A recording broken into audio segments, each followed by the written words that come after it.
Hi guys, it's Jo Marie. Ayan, so ngayong araw ay coding natin. So meron tayong susubukan. So paano linisin yung ating mga maduduming headliner ng ating mga sasakyan katulad niyan, di ba?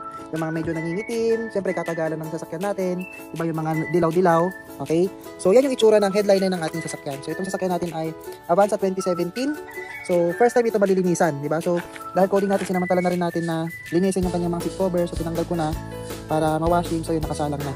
Okay? So meron tayo ditong mixture na ginawa. So kailangan lang ay tubig, suka, baking soda, tsaka white towel or puting basahan. Okay? So kung gaano karami yung suka, ganoon din karami yung tubig, 1:1. So for example, 2 liters yung suka na gagamitin mo, 2 liters din yung tubig. Okay? And then isang box ng baking soda. So paghalo-haluin mo lang siya, and then after bumula, okay, kasi bubula siya, reaction, chemical reaction niya, after bumula, then saka mo na siya pwedeng gamitin. Okay, so ikukusot mo lang at pipigaan mo lang doon yung white towel na gagamitin mo. Okay, so later, i-update ko kayo kung ano magiging resulta sa ating headliner. Alright? Yan o. So, kung makikita nyo yung difference nung nagamit kong towel, di ba? Sa pagpunas natin dito pa lang, sa part na to, sa ating sun visor. So, kuha na po agad yung dumi. Yan. So, mahababang oras pa to.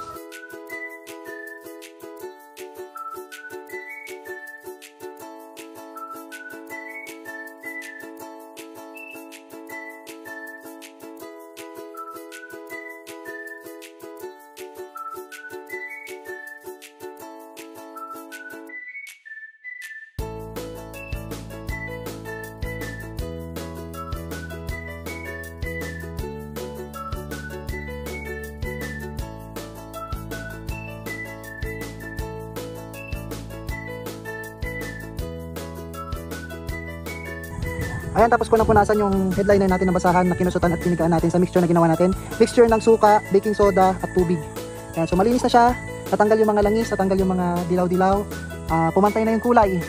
Ayan, so effective siya guys. Approve. Subukan nyo rin.